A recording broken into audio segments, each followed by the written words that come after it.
하면 좋을 것 같다. 왜 하면 좋을 것 같습니다. 하면은 아무도 요거를 간직시킬 수 있는 힘이 생기니까요. 우리 경남 신임위원장님 총파업에 대해서 어떻게 생각하세요?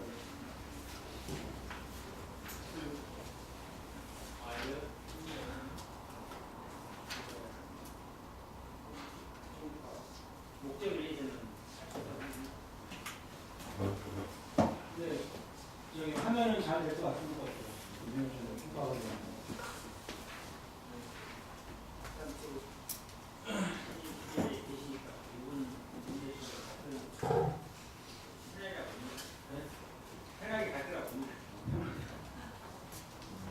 이거 이왕이랑 이거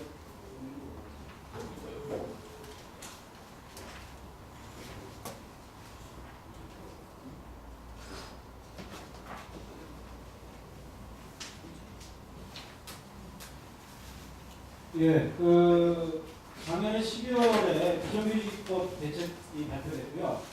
그다음에 최경환 기재부 장관이 정규직에 대한 보호를 완화해야 되겠다라고 얘기하면서 준비직 이런 이야기도 했고, 그건 여러분들이 제가 말씀 안 드려도 알다고 생각합니다. 일단 주로 하는 내용이 그겁니다.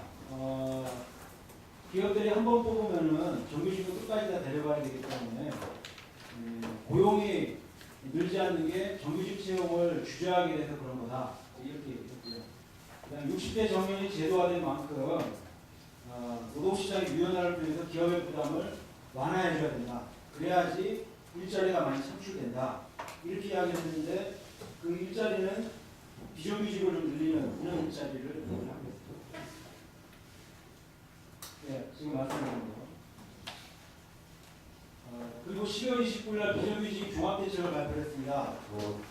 여러분들 지금 통계상에 잡혀있는 비정규직이 한 몇 명 정도 되는 걸로 좀 아시고 있습니다.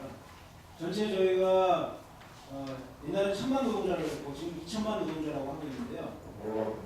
노동하는 인구가 지금 한 1900만, 1800만 정도 됩니다.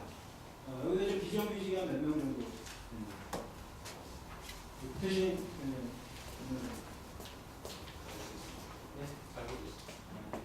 비정규직이 850만 정도 지금 통계로 지금 얘기하고 있고요. 실제로 통계로 잡혀있지 않은 것까지 한 1000만 정도로 지금 얘기를 하고 있습니다. 850만이면 거의 40% 정도가 넘고 50%에 육박하는 거고요. 그러니까 두 사람 중에 한 사람이 비정규직이고 지금 한국 사회는, 그리고 비정규직 아버지가 비정규직이면 지금 아들도 비정규직이 될 확률이 굉장히 높다고 하고 있고요. 아버지가 정규직이면 아들은 정규직이 될 확률이 높으냐라고 했을 때 그것도 아니라고 합니다.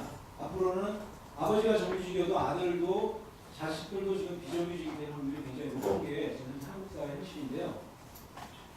그래서 비정규직 종합대책을 발표한다고 해서 그 당시 기대했던 게 비정규직의 어떤 기간을 현재 2년으로 되어 있는데 이거를 좀 줄이나 이렇게 생각을 했었습니다. 근데 실제 발표한 거는 35세 이상 기간제 사용기간을 연장했습니다. 2년을 4년으로 하겠다. 그 다음에 파견제도를 확대하겠다라고 얘기해서 현재 파견제도를 32개 직종을 파견할 수 있는 것을 더 많이 늘리겠다.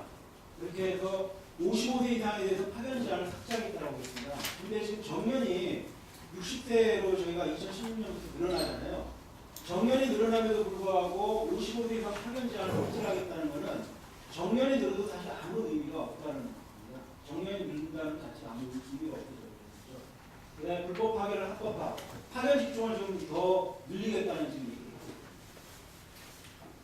그래서 이거를 지금 보고 사람들이 이거는 비정규직 종합대책이 아니라 비정규직을 확산하는 겁니다. 이렇게 좀. 그리고 박근혜 정부가 들어가서 발표했던 게 4대 구조개혁을 얘기했고 공공기관 2단계 정상화 대책을 발표했는데 이거는 공공기관의 직무성과급제를 도입하겠다는 거고요. 그다음에 공무원 연금을 어쨌든 바꾸겠다는 거고, 정교조 같은 경우에는 지금 법의 노조로 해서 정교조를 그 당시 작년에 전임하는 분들을 다 현업으로 복귀하라고 했었고요. 그래서 법의 노조화를 했고, 올해 들어와서는 정교조 위원장 선거가 끝났는데 그걸 인정을 하지 않았어요. 다시 한번 투표를 하게 되는 부분입니다. 정부에서 인정하지 않고 법원에서 인정하지 않아가지고 다시 한번 투표를 하게 됩니다. 노동조합을 어쨌든 간에 인정하려고 하고 있지 않고, 그 다음에 관세세 인상하고, 연말정산 이번에 받았는데 환급받은 것보다 부로 더 냈다는 분들이 지금 더 많은 것 같아요. 그래서 공공요금 지금 줄줄이 지금 인상하려고 합니다. 지금 현재 여러분들 이거 지난번에 이창건 실장이 와서 중앙위원회 때 얘기해서 대충 아시겠지만, 현재 2010년도를 보면 기업하고 가계의 소득 증가율 격차가 24.3%입니다. 지금 가계 소득 15%는 임금 소득인데요. 여기 보시면 맨 오른쪽이 기업이고요. 그 다음에 가운데가 가계입니다. 그러니까 기업과 가계의 이런 소득 증가율 차가 이렇게나 지금 많이 벌어지고 있습니다. 아까 말씀드린 것처럼 비정규직 노동자 비율이 45.4%입니다. 정규직 대비 임금은 50%가 있고요. 실질 실업자 규모는 445만 6천 명으로 현재 우리나라가 실질 실업률이 15.8%입니다. 이렇게 되다 보니까 앞으로 청년 실업들이 계속 더 늘어나게 돼서 실업률은 더 증가할 것 같은데요. 이거를 지금 어떻게 포도를 하고 있냐면, 알바나 지금 비정규직 부분을 계속 늘려가는데 이 숫자를 좀 줄이려고 하고 있습니다. 그러다 보니까 고용의 질이 계속 지금 하락하는 현상이 생기고요. 그리고 명문대를 나온 사람들은 사실은 비정규직이나 알바가 하기 싫어서 정규직을 찾는데 그게 잘 되지가 않다 보니까 실업자가 계속 증가하게 되고, 뭐 하여튼 이렇게 되면 지금 우리나라가 총체적인 지금 난국에 빠져 있는 상황입니다.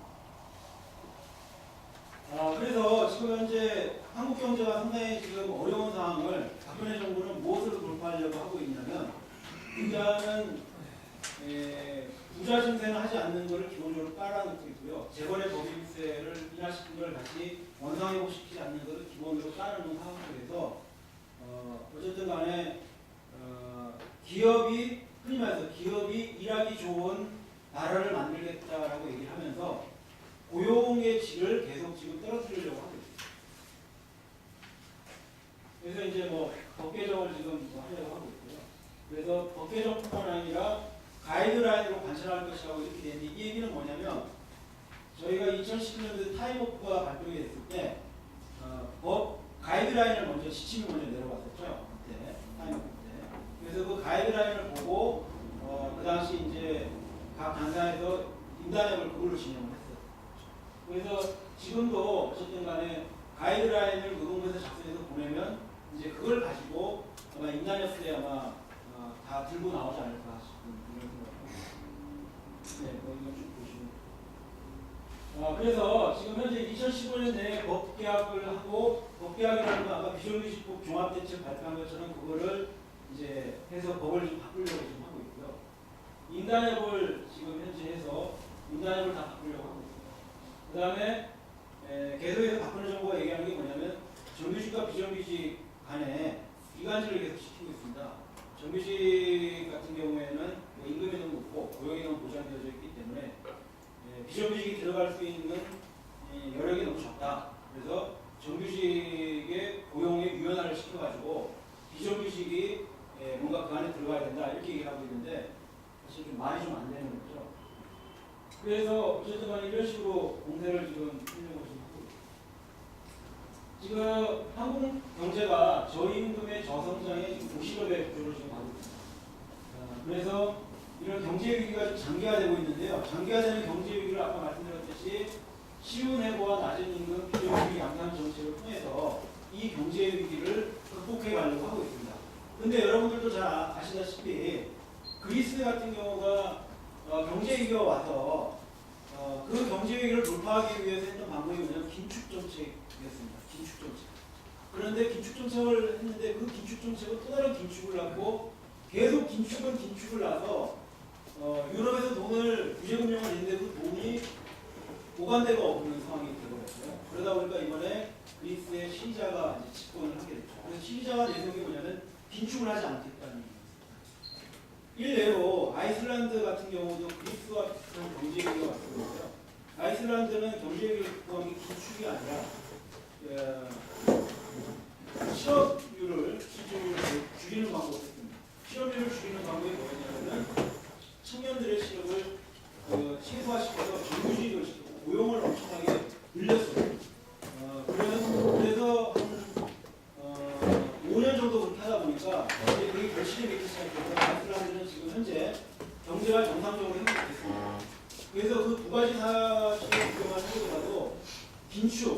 즉 고용의 질을 떨어뜨리고 경쟁을 유발시키고 하는 것보다는 내수를 진작시키고 그리고 고용을 늘리는 정책, 정규직화시키는 정책이 오히려 훨씬 더 경제를 살릴 수 있는 효과적인 정책이라는 것이 입증이 되어지고 있습니다.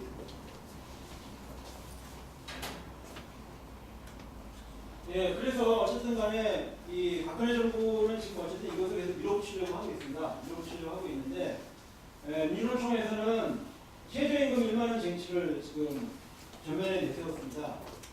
물론 최저임금 현재 지금 최저임금이 5,400원입니다. 근데 이거를 약 한 90% 가까이를 한꺼번에 지금 인상을 하겠다는 것은 굉장히 어려움에도 불구하고 왜 최저임금을 굳이 1만 원을 얘기를 하느냐 하면은 알바노조에서 과거에 아르바이트를 해보니까 그 시급을 받아서는 도저히 생활이 안 된다. 그래서 한 10,000원 정도는 받아야 할 때만이 현실적으로 생활이 가능하다. 이렇게 돼서 1만 원이 나왔고요. 그리고 1만 원을 받게 되면은 290시간을 일한다고 했을 때 보면 한 200만 원 정도를 한 달에 받는 겁니다. 그래서 한국 사회에서 지금 물가나 여러 가지 감안했을 때 한 달에 한 200만 원 정도는 받아야지 기본적인 생활이 가능한 게 아니냐. 이제 이렇게 돼서 우리가 1만 원 쟁취를 들어갔고요. 모든 노동자에게 노동기본권을 그래서 노조법 2조 개정입니다. 노조법 2조 개정은 뭐냐면은 지금 현재 사용자와 노동자에 대한 구분 자체를 이제 애매하게 해놓고 있습니다. 그래서 현대자동차 같은 경우에는 불법 파견이 돼서 직접 고용의 책임은 현대자동차에 있다라고 법원에서 판결을 내렸음에도 불구하고 현재 직접 채용을 계속해서 미루고 있습니다. 그런데 그렇게 그 원하청의 문제, 불법 파견 근로자, 불법 파견 노동자의 문제가 생기는 게 노조법 2조에서 비롯된 문제입니다. 그리고 특수고용 노동자의 문제, 이것도 다 노조법 2조와 관련되어진 문제이기 때문에 사용자와 노동자에 대한 그를 보다 폭넓게 해석하고 적용을 해야 된다. 그리고 사용자는 좀 더 엄격하게 적용을 해야 된다라는 관점에서 노조법 2조를 개정해야 된다라는 게 민주노총 입장입니다. 예, 그래서 실제 사업까지입니다. 그래서 특수지 투쟁을 구하는 공동전선이 필요하다 이렇게 해서 지금 현재 박근혜 정부는 고용유연화 비정규직법 개정을 3월달에 노사정 합의를 통해서 해야 된다라고 좀 이야기를 하고 있습니다. 근데 3월 말까지 하라고 지금 박근혜 쪽에서 계속 지금 이야기를 하고 있는데 현실적으로 3월까지는 쉽지는 않을 것 같다는 생각을 하고 있기 때문에 그래도 밀어는 붙일 거다. 그렇기 때문에 어쨌든 4월이 상당히 중요한 시점이 될 것 같다고 민주노총에서 판단하고 있습니다. 가장 좋은 수비는 공격이다. 그래서 선제적 파업을 도입을 해야 되겠다. 과거에 저희 민주노총의 파업의 양상은 뭐냐면 비정규직법이 개정이 되면 파업을 하겠다. 그러니까 한 대 맞으면은 뭔가 대응을 하겠다. 파업을 하겠다. 한 골 먹게 되면은 우리가 두 골 넣기 위해서 파업을 하겠다. 이렇게 얘기하고 있습니다. 근데 이번에 2015년 들어와서는 박근혜 정부하고는 그런 방식으로 해서 도저히 hin상이 없다. 그래서 먼저 선파, 이거 먼저 골을 넣어야 되겠다. 이렇게 해서 파업을 선파했습니다. 지금 보시면 박근혜 정부는 2015년 10년간에서 노동시장 되어가는 선택이 아니라 필수 생존 전략에서 3월까지 합의를 도출해달라고 주문을 했습니다. 그래서 4월 선제적 총파업의 의미는 국회 등 정치 일정이나 단위 일정에 구속하지 않고 민주노총 일정을 주도하며 위원장 지침에 일사불란하게 움직이고 있습니다. 자, 어떻게 싸울까?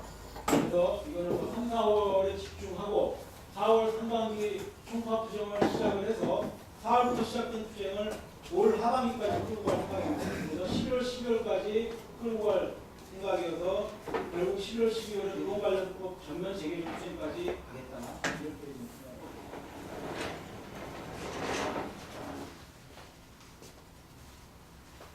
지금 현재 장거래 아시죠? 장거래.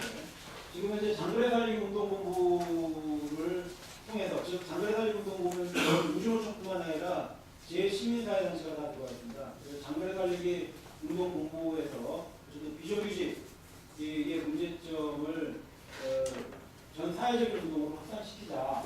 그래서 장거래 살리기 운동본부, 민주노총 총파업체, 시민사회단체 지지연대 동호 이렇게 했었는데요. 오늘 노동자 서민 서민 총파업, 은하 서민 살리기 2015년 총파업 투쟁 선포식을 프레스센터에서 열심히 했습니다. 1시간 동안 투쟁 선포식하고 1시간은 11시부터 기자회견을 했었는데요.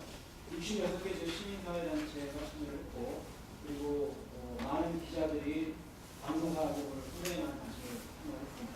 그래서 주요 내용은 어쨌든 간에 박근혜 정부의 고용위원회 정책 철회하라, 그리고 3월 30일까지 민주노총과 박근혜와 정상회담하자, 위원장과.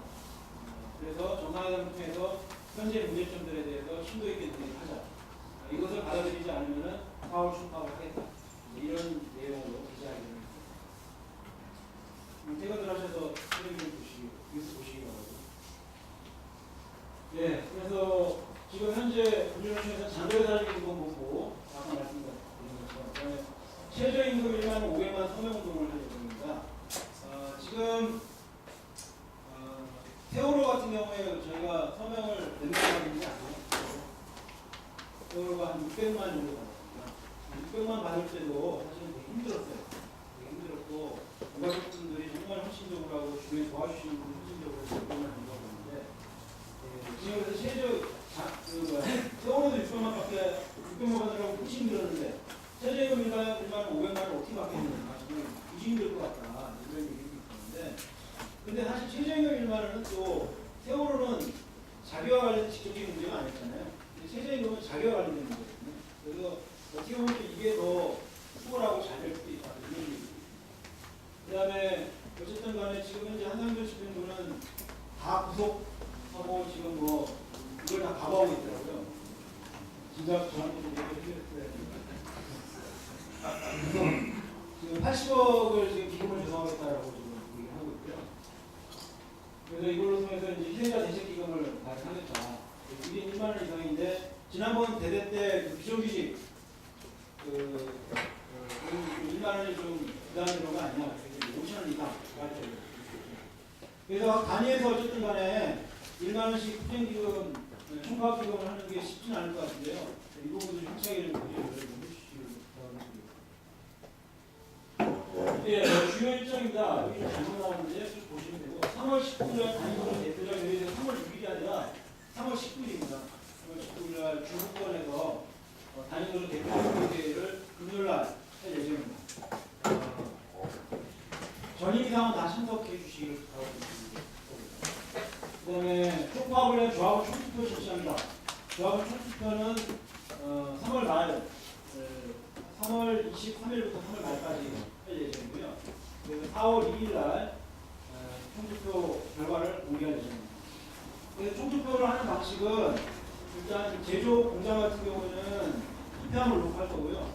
그다음에 저희들 같은 경우에는 뭐 현장에서 꿀꿀 흩어져 있는 데는 각 단위에서 알아서 자발적으로 뭐 인터넷이나 이런 식의 투표를 실시를 해주고요. 근데 뜬금없이 갑자기 투표를 하면 조합원들이 노릴 수도 있기 때문에 그거는 단위의 특성에 맞게끔 좀 알아서 하시기 바랍니다. 즉, 제 얘기 뭐냐면 설문과 같은 방식을 하셔도 될 것 같고요. 그리고 지금 현재 싸우고 있는 투쟁사업자 같은 경우에는 뭐 3부나 뭐 3안이나 예를 들어 싸움을 하고 있는 사람들 같은 경우는 실질적으로 투표를 진행하는 것도 어쨌든 지금 현재 민주노총의 생각이 뭐냐면 조합원 총투표를 찬성이 어쨌든 간에 거의 100%까지 95% 이렇게까지 나오기를 기대를 하고 있어요. 그래서 각 단위에서 총파업을 하든 안 하든 그것보다 중요한 건 어쨌든 간에 총파업에 대한 찬성표가 최소한 95% 정도 이렇게 나와서 이거를 발표를 했을 때 뭐 박근혜 정부 상당히 놀랄 수 있도록 이렇게 좀 여론을 좀 만들어주는 게 파업장에서 해야 되는 게 제가 보기에는 파업 기금하고 그다음에 견주하고 총파업 참관표 그다음 승무님 이걸 좀 해주셨습니다.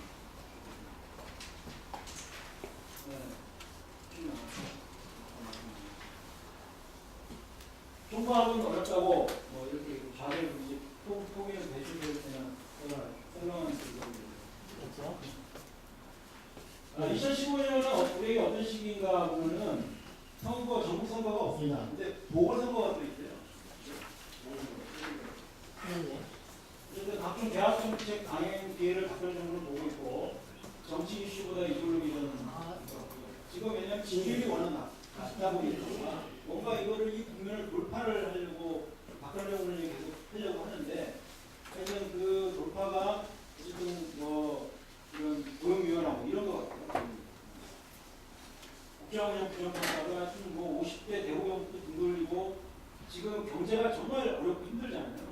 지금 거기다 일방통행 국정운영을 지금 하고 있고 비서실장 아직까지 선임 못했죠. 네, 아직까지 그러고 있고 그래서 좀 굉장히 무능한 것 같아요.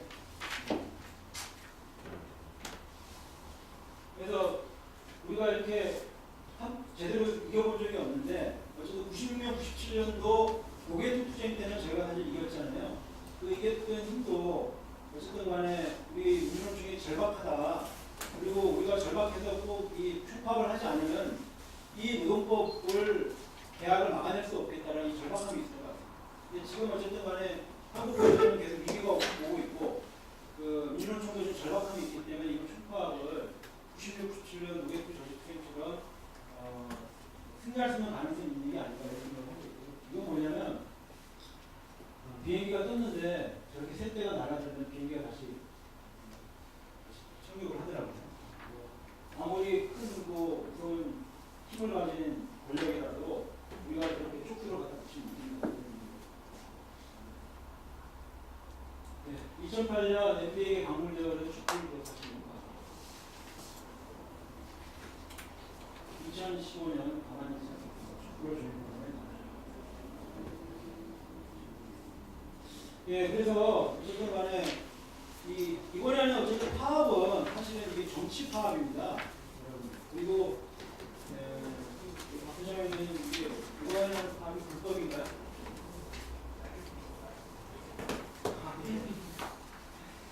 이게 사실은 그냥 파업하면 불법이에요. 그냥 파업하면 불법입니다. 그래서 지금 파업을 어떻게 지금 하려고 하고 있냐면 일단 건설 같은 경우에는 일용직이잖아요. 그래서 건설의 요구를 가지고 1박 2일 정도의 상급주행을 할 거예요. 건설기업 빼고 건설 노조라고 표현합니다. 그 다음에 정교조는 연합주행을 해요. 정교조는 법외노조에다 파업권이 없어요. 정교조는 파업권이 없어요. 그 다음에 공무원 노조 파업은 없습니다. 파업은 없는 거 아니죠? 2004년도에 파업했다가 다 해고되고 난리가 나서 지금 공무원들 힘들어요. 그럼에도 불구하고 지금 연금을 지금 계약을 하려고 하고 있기 때문에 공무원 노조는 파업도 불사하겠다라는 생각을 지금 가지고 있습니다. 그래서 어쨌든 이 세 개의 단위가 중심이 돼서 4월달에 먼저 파업을 진행할 거예요. 그러면 다른 데는 어떻게 할 거냐? 금속 같은 경우에는 지금 싸움하는 사업장들이 되게 많습니다. 그래서 금속 같은 경우에는 싸움을 하고 있는 사업장들이 많기 때문에 자기의 요구를 가지고 임금 협상이나 단체 협상할 때 그걸 가지고 일단 하루 파업, 부분 파업 이런 식으로 금속을 진행합니다. 그렇게 해서 금속이 있고 공공도 일부 그렇게 됩니다. 그러니까 이 파업이 뭐냐면 각 단위 내에서는 파업을 할 때 자기 자신의 요구를 걸고 임금이나 단체 협상이 잘 되지 않아서 파업하는 방식을 주십니다. 그런데 저희들 같은 경우는 지금 임금이나 단체 협상이 아직 진행이 되고 있는데도 그렇게 많이 없잖아요. 그렇기 때문에 저희 건설기업 같은 경우는 이제 기대하는 데는 3분은 좀 가능할 것 같고요.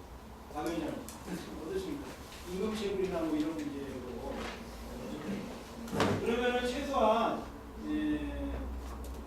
각 단위마다 임시대의원대회는 좀 만들어줬으면 좋겠다는 생각입니다. 임시대대 정도는 하셔서 임시대대를 하고 오후에 총파업하는 집회장으로 결합을 해주는 정도는 하더라도 상당히 많은 좀 도움이 되지 않을까. 좀 그렇게 좀 생각을 가지고 있을 것 같아요.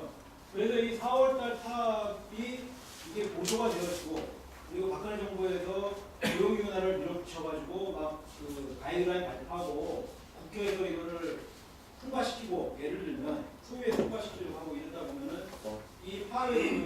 더 커져서 아마 6월부터는 더 세게 좀 붙을 수 있는 때가 되지 않을까 이런 생각을 하고 있습니다. 그렇기 때문에 지금 저희들은 어쨌든 간에 사업의 주력 부대는 되지 않더라도 최소한 그 제가 아까 말씀드렸듯이 총파업 기금, 일단 서명운동, 그다음에 이 민주노총이 싸울 수밖에 없는 불가피성, 뭐 이런 부분들에 대해서 좀 조합원들과 좀 공유를 좀 해주시면 좋겠고요. 그리고 지금 현재 D-Day로 잡은 날은 4월 24일입니다. 어제 중심을 통해서 최종적으로 결정을 했는데요. 4월 24일 날 D-Day를 금요일 날로 잡았고 4월 25일 날이 공무원이 또 15만 정도 또 집회를 할 예정입니다. 4월 25일 날 토요일입니다. 4월 24일 날 거고 4월 24일부터 투쟁이 5월 1일까지 이어지는 투쟁으로 하기로 했습니다.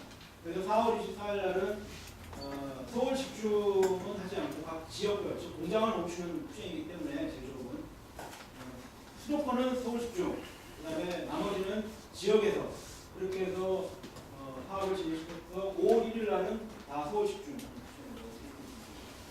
어쨌든 간에 지금 박근혜 정부가 워낙 무능하고 그리고 사실은 워낙 거짓말도 좀 많이 하고 있고 뭐 증세 때도 증세 아니라고 그다음에 누가 잘못되고 누가 올바른지에 대한 판단 근거도 되게 없는 거예요.